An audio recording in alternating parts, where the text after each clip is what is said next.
29 minutes past 3. Keep your calls coming in. Then 60 seconds to go on the definition quiz. 0800 218 2255.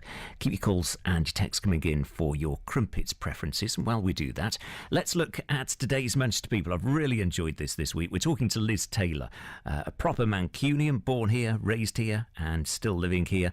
But she is the Millionaire Party Planner. Well, today Liz explains how things changed when she started planning parties for celebrations after years of working for corporate clients. There was never a fine line. It wasn't defined. It's like pyramid selling. So Simon Moran, who is a huge guy in Manchester in the music industry, recommended me to Gary Barlow's PA when Gary was coming up to support children in need. I had at the time never met Simon, but he'd heard of my reputation. She contacted me. I got the Children in Need gig with Gary Barlow. Simon then recommended me to another. He looks after Peter Kay, Adele. I mean, he's huge.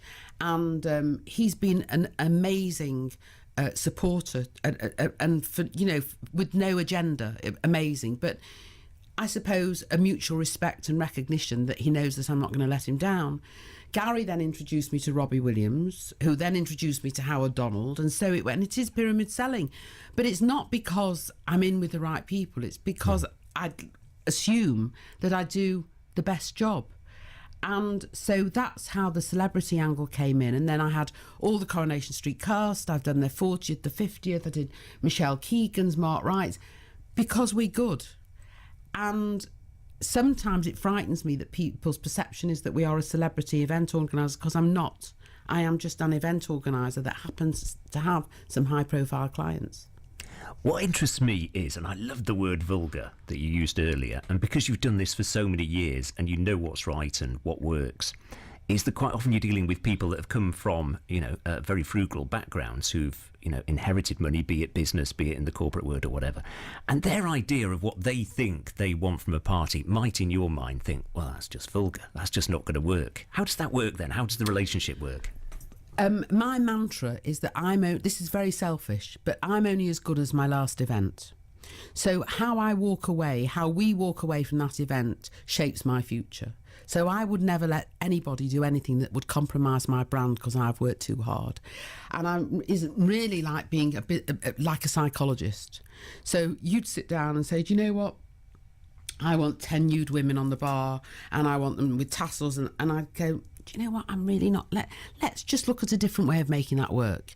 And then just manipulating a little bit so it's still their idea and they've still got that sort of sexy, raunchy feel, but not vulgar and in your face and distasteful. And because I'm protecting my own interests. And I want that guy's next party. I don't want his friends to say, oh, it's an amazing night, but you know what? It was a little bit over the top. We don't want that.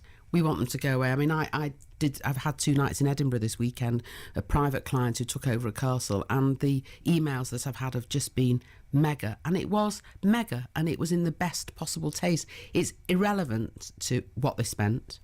It was mega, and that's where I need to be. And when you have a really successful event and a particular theme and you've done something that's worked so well, where's the temptation to repeat that? Or do you always just move on and start from scratch? Well, funnily enough, last weekend was Dorian Gray. The theme was Dorian Gray, which the client had picked. And this weekend, I've got Penny Dreadful. And they just totally different people. No connection. One client's down south, one client was from the northeast, and they both came up with a variation of. And so it's how I've interpreted it. Last weekend was sort of very elegant, in a castle, quite discreet, very grand. And this weekend, the client is off the wall fun, very quirky. She's an artist, and we've got some really mad stuff going on there. So that's what I like. That's what I love. I like to be able to see something from, you know, if I did you down the Yellow Brick Road, I'd do either Wicked and a variation of sort of the Wizard of Oz, that perspective, or the Yellow Brick Road with Dorothy's Red Shoe. But that's what I love. Mm. And because you are this big character, it's understandable how you become friends with a lot of the clients. How do you feel about that relationship as it blossoms? I'm very aware that I'm ultimately the hired help. And I don't mind that because it's my business. It's like, I have, in no pretentious way, only that I just love shopping and I never go, but I have a personal shopper at Selfridges, and, she's my friend, but she's my personal shopper. And the fact that they feel that we are friends and I'm staff and they're using me. I mean, the family that I work for this weekend, I've worked for 27 years. I've done loads of stuff. That's friendship. That's loyalty. That's respect. That's integrity. That's friendship.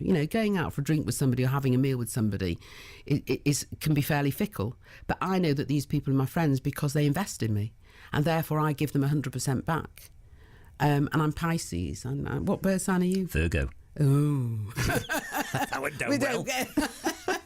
Well, Pisces are very loyal people, and so I've got some great friends, but I'm under no illusion. I'm kind of curious now. What does that mean Virgos are? Maybe need to call Russell Grant just to find out. Right, tomorrow, final part of Manchester People this week. Really enjoyed it. Thanks to Liz for doing this today. She was obviously talking about her work in the professional capacity. Tomorrow, she's going to be talking about another line of her work as a lecturer. That's at Manchester Met. And I normally have a great turnout, sort of 200, 300, 400, 500 students at a time. And it disturbs me a little bit because they're all, dedicated academics that are studying and looking to do something. When I started in this, there was no event management course at university. And it is a load of rubbish because they do not give you the skills that you need. Final part of Manchester People with Liz Taylor tomorrow, 3:30 on BBC Radio Manchester. 25 minutes away from 4. Tell you what, the Dead Good show was dead good last night, so we'll look back at it next.